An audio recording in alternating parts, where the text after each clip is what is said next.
Bismillahirrahmanirrahim. Dear viewers, I am Professor Usman Ali, Assistant Professor of Chemistry. तो आज dear students हम discuss करेंगे कुछ रिएक्शंस ऑफ अल्काइन, जिनमें सबसे पहला जो रिएक्शन है वो है इसकी कंबस्चन। कंबस्चन ऐसा अमल होता है जिसमें किसी भी सब्सटेंस को बर्न किया जाता है एक्सेस ऑफ ऑक्सीजन में।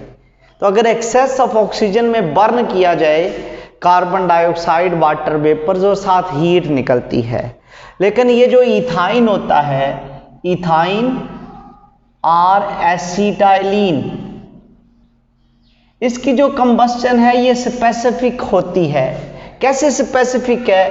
अगर इथाइन को कंबस्ट किया जाता है ऑक्सीजन की मौजूदगी में, एक्सेस ऑफ ऑक्सीजन, फ्लेम देकर, स्पार्क देकर, ये कंबस्ट होगा, कंबस्चन होगी, carbon dioxide and water vapours पैदा होंगे और ये जो फ्लेम पैदा होगा। अब बेटा इसको इक्वेशन को पहले बैलेंस कर लेते हैं। ये ऑक्सीजन ऑड है, इवन करने के लिए 2 लगा दे। हाइड्रोजन हो गए 4, तो ये 2 है तो इसके साथ 2 लगा देते हैं। तो बेसिकली आपके पास कार्बन कितने हो गए? 4, इसको 4 कर देते हैं। अब हाइड्रोजन कितने हो गए हैं? 2 और 2 4 हो गए हैं, वो बैलेंस हो गए हैं। लेकिन ऑक्सीजन कितने हैं? ये 8 और 2 10, इसके साथ 5 लगा देंगे। तो बेटा एक्सेस ऑफ ऑक्सीजन से जब इथाइन को बर्न किया जाता है तो ये ब्लू कलर का फ्लेम पैदा होता है और उसका जो टेम्परेचर होता है वो अप टू 3000 डिग्री सेंटीग्रेड तक चला जाता है। इसके ज़रिए आयरन मेल्ट होता है और ये इस्तेमाल होता है for welding and cutting of iron. तो वेल्डिंग प्रोसेस जो होता है, जो हम बेसिकली इस्तेमाल करते हैं वेल्डिंग में, उन्होंने सिलेंडर्स के अंदर रखा होता है पीछे कैल्शियम कार्बाइड, जो इंडस्ट्रियल प्रोसेस था इथाइन के प्रोडक्शन का, उसमें वो डालते हैं बेसिकली वाटर, तो उससे इथाइन गैस प्रोड्यूस होती है। और बेटा उसी इथाइन गैस को ऑक्सीजन के साथ 2 पाइपों से कंबस्ट किया जाता है, वो फ्लेम पैदा होता है ब्लू कलर का, उसको बोलते हैं ऑक्सी एसिटाइलिन फ्लेम। तो बेटा ऑक्सी एसिटाइलिन फ्लेम जो है ये कंबस्चन के जरिए पैदा होगा और ये किधर इस्तेमाल होता है? This is used for welding and cutting of metals, welding and cutting of metals. तो वेल्डिंग और कटिंग ऑफ मेटल्स करनी हो तो हम ऑक्सी एसिटाइलिन फ्लेम जो है उसको यूज करते हैं। नेक्स्ट जो है कंबस्चन के बाद एक इंपॉर्टेंट आर्टिकल है, वो है अल्काइन की पॉलीमराइजेशन। पॉलीमराइजेशन क्या होता है डियर स्टूडेंट्स? ये ऐसा प्रोसेस होता है जिसमें स्मॉल मॉलिक्यूल्स मिलें, लार्ज मॉलिक्यूल बना दें। अमल क्या कहलाता है? पॉलीमराइजेशन।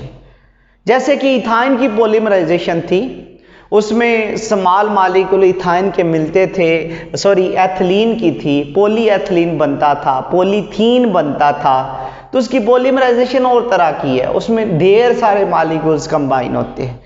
लेकिन इसको जो इथाइन की पॉलीमराइजेशन है ये इथाइन इथीन से डिफरेंट है। कैसे डिफरेंट है इसकी पॉलीमराइजेशन?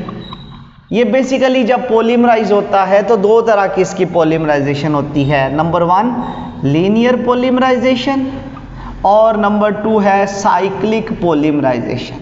लीनियर और साइक्लिक पॉलीमराइजेशन ये अल्कीन से डिफरेंट है। अल्कीन में ढेर सारे मॉलिक्यूल कंबाइन होते थे, इसमें 2 मॉलिक्यूल हो जाएंगे या 3 हो जाएंगे हार्डली। सबसे पहले हम इसकी देखते हैं लीनियर पॉलीमराइजेशन। लीनियर पॉलीमराइजेशन इसकी किस तरह से होती है? अगर हम इथीन की लीनियर पॉलीमराइजेशन देखें तो वो किस तरह से होगी?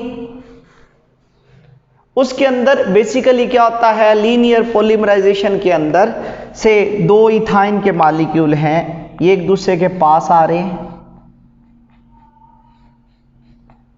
दूसरा भी इथाइन का मॉलिक्यूल है, इन्होंने आपस में मिलना है। किस तरह से मिलना है? किसकी मौजूदगी में? क्यूप्रस क्लोराइड की मौजूदगी में और अमोनियम क्लोराइड की मौजूदगी में वो कैटालिस्ट के तौर पर एक्ट करते हैं। ये इथाइन के दो मॉलिक्यूल हैं। तो दो मॉलिक्यूल अगर आपस में कंबाइन होंगे तो इससे ये हाइड्रोजन निकल जाएगा, इस हाइड्रोजन की जगह ये कार्बन इससे बॉन्ड बनाएगा। जब बेटा ये आपके पास CH है, ट्रिपल बॉन्ड CH है, अब बेसिकली क्या होगा कि इससे हाइड्रोजन निकल जाएगा और हाइड्रोजन जब निकलेगा इसने लिंक अप कर देना है।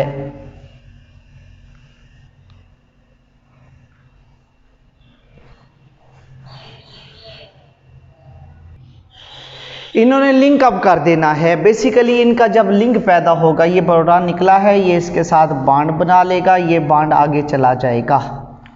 अब ये बेसिकली आपके पास क्या मौजूद था, CH, ये ट्रिपल बॉन्ड है, इसके साथ C रह जाएगा, H निकला तो ये अगले के साथ लिंक अप कर जाएगा CH।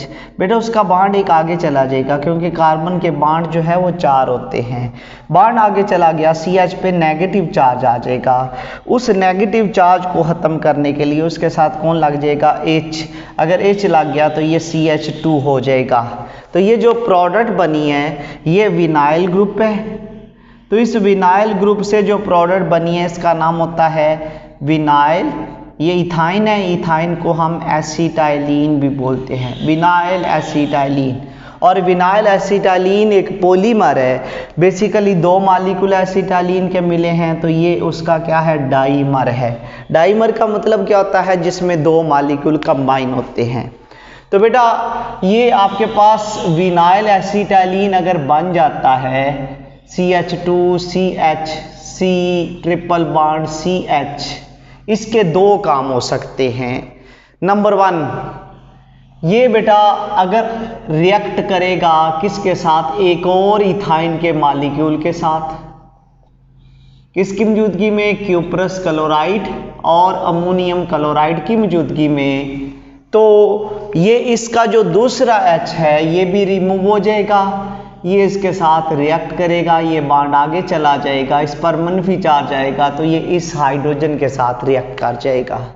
किस तरह से होना है, ये CH2 ही होगा, आगे फिर डबल बॉन्ड CH होगा, आगे फिर सिंगल बॉन्ड C होगा, ट्रिपल बॉन्ड C होगा, ये बॉन्ड उसका H निकल गया है, CH के साथ इसने लिंक अप किया, ये ट्रिपल बॉन्ड डबल हो जाएगा क्योंकि इस पर मनफी चार्ज आया है, ये प्रोटॉन के साथ एक्ट करेगा तो ये CH2 हो जाएगा। ये भी विनाइल है, ये भी विनाइल है और बीच में एसिटाइलिन है तो इसका नाम होगा डाइविनाइल एसिटाइलिन।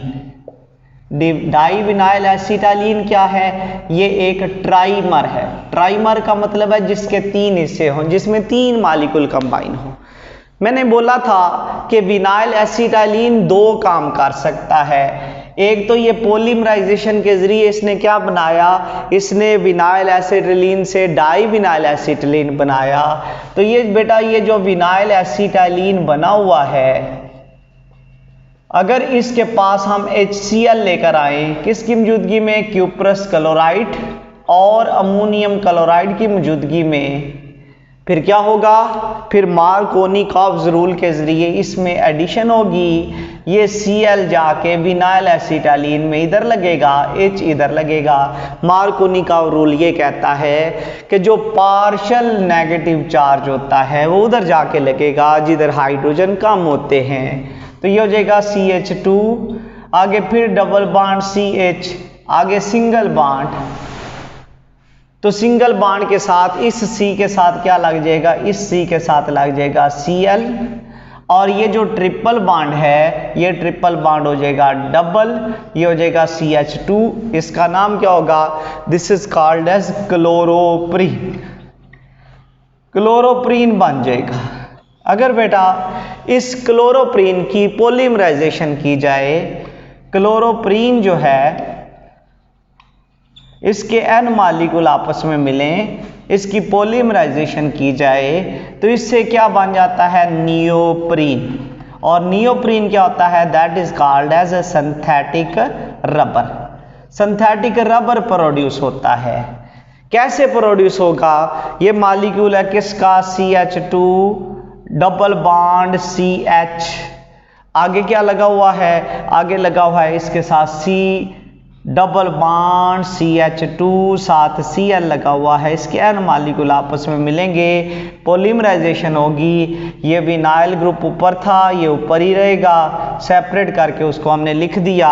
बेटा इस मॉलिक्यूल के साथ जहां पर डबल बॉन्ड है, इसका जो डबल बॉन्ड है वो हो जाएगा सिंगल, और साइडों पर डैश लगा देंगे, और डैश लगा के नीचे ब्रैकेट के नीचे n लिख देंगे।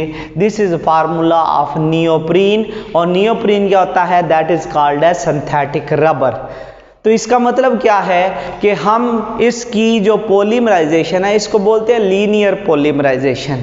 इसके जरिए हम सिंथेटिक रबर तैयार करते हैं। तो डियर स्टूडेंट्स, ये डाइमर भी बनता है, ट्राइमर भी, लेकिन पॉलीमर आसानी से नहीं बनता, mean thousands of molecule combine नहीं होते इजीली। अब हम दूसरी पढ़ते हैं, that is called as cyclic polymerisation.